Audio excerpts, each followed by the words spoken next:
चेहरे का रंग, हाव भाव सब मनीष सिसोदिया जी के उड़े हुए थे।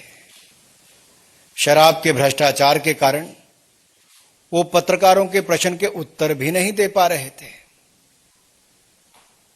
और ये स्वयं उन्होंने माना कि शराब के घोटाले की चिंता ना करें। मनीष सिसोदिया जी ने कहा शराब के घोटाले की चिंता ना करें।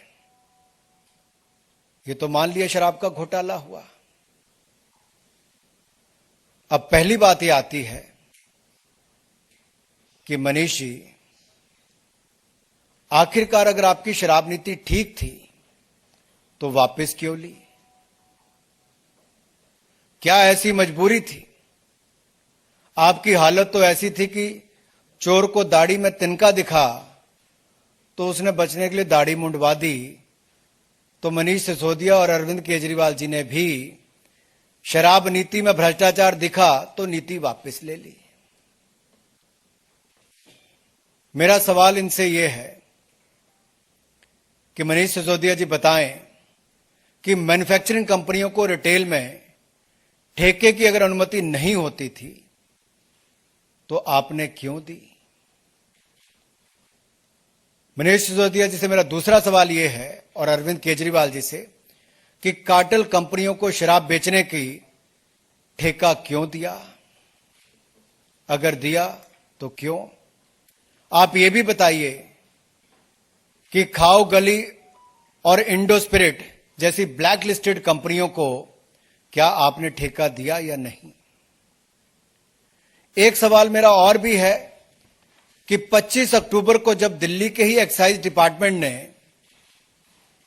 ब्लैकलिस्टेड कंपनियों को और बाकी कंपनियों को नोटिस दिया था तो इस पर अरविंद केजरीवाल जी और मनीष सिसोदिया जी ने क्या कार्रवाई की? आम आदमी पार्टी की सरकार ने क्या कार्रवाई की?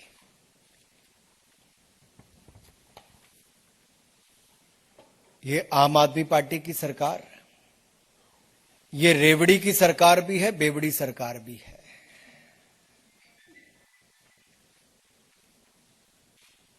क्योंकि जिस तरह से इनके एक वरिष्ठ नेता ने यह कहा कि हमें कोविड से लेना देना नहीं। अरे भाई, कोविड में तो आपने कुछ किया ही नहीं। दिल्ली में, देश में हाहाकार मची दिल्ली के कारण, वो देखने को मिला। इनके नेता ने कहा कोविड से हमें लेना देना नहीं। तो भाई, शराब वालों से क्या लेना देना था आपका, ये तो बता दो। मेरा इनसे एक और सवाल है कि आखिरकार शराब माफिया को बगैर कैबिनेट अप्रूवल के 144 करोड़ रुपया क्यों वापस किया? किसके कहने पर किया? क्या मनीष सिसोदिया ने अकेले किया या अरविंद केजरीवाल जी की सहमति थी? किसके कहने पर देश की जनता का, दिल्ली की जनता का पैसा शराब के व्यापारियों को मिली भगत से वापस किया? इसका जवाब अरविंद केजरीवाल जी को देना ही होगा। वो आज तक सवालों के जवाब से भागते हैं। यह सवाल देश की जनता बार बार पूछती है कि शराब के व्यापारियों के प्रति ये इतने नरम दिल क्यों? किसको कितना मिला, कैसे मिला, इसकी जड़ तक जाना ही होगा। आप अपने शराब के घोटाले को बाकी बातों से ना ढकने का प्रयास करें, क्योंकि आपका असली चेहरा सामने आया है। और यही नहीं, ये लोग सच्चाई से भागते हैं। ये आम आदमी पार्टी के नेता, चाहे अरविंद केजरीवाल जी हो या बाकी हो, ये सच्चाई से भागते हैं, ये जिम्मेदारी से भागते हैं, ये सवालों से भागते हैं। अब ये जनता से भी दूर भागेंगे। और आज जब मीडिया के मित्र सवाल पूछ रहे थे तो मनीष जी उल्टे पांव भाग रहे थे। मीडिया के सवालों से पीठ दिखाकर भाग सकते हो, जनता से भी ऐसे ही मनीष सिसोदिया, अरविंद केजरीवाल को भागना पड़ेगा। और ये जो 30 करोड़ रुपए जो ईएमडी, अर्नेस्ट मनी डिपॉजिट हुआ था, ये क्यों वापस किया? अगर वो अनुमति नहीं ले पाए तो आपने इनके पैसे क्यों वापस किए? ये पैसे वापस किए तो आपकी जेब में कितने आए? इसका जवाब आपको देना होगा। मैं यही नहीं, ये सारे सवालों का जवाब अरविंद केजरीवाल जी को खुली चुनौती देता हूं। अगर दम है तो अरविंद केजरीवाल जी मीडिया के सामने आए, देश के सामने आए, 24 घंटों के अंदर जवाब दें। ना ये सीबीआई के जवाब दे पा रहे हैं, ना ये मीडिया के जवाब दे पा रहे हैं। और इसीलिए मैंने कहा, ये सच्चाई से भागते हैं, जिम्मेदारी से भागते हैं, सवालों से भागते हैं, अब जनता से भागेंगे। आपने ठेकों की, आपकी सरकार ने, केजरीवाल जी और सिसोदिया जी ने जो ठेकों की कमीशन 2% से बढ़ाकर 12% क्यों की?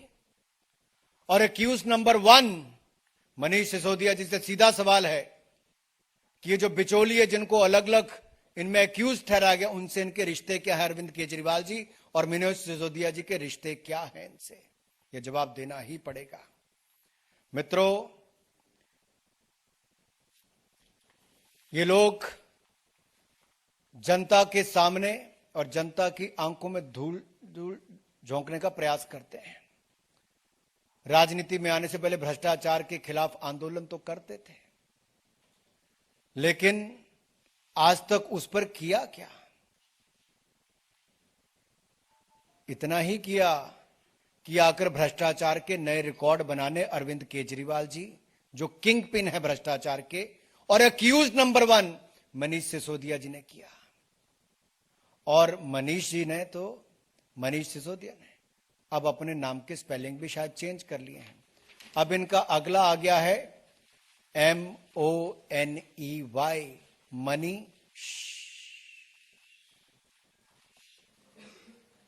कमाई करो और चुप रहो।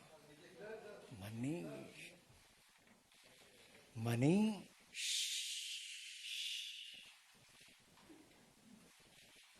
ये है, घोटाले करो, उल्टे पांव भागो, जनता को पीठ दिखाओ, मीडिया के सवालों का जवाब न दो, और कोई महिला पत्रकार पूछे तो उसको लताड़ करके धमकी देने का काम करो। इससे निंदनीय बात कुछ नहीं हो सकती। महिला सशक्तिकरण तो दूर, महिलाओं को अपमानित कैसे करते हैं, ये आम आदमी पार्टी के नेताओं ने दिखाया है।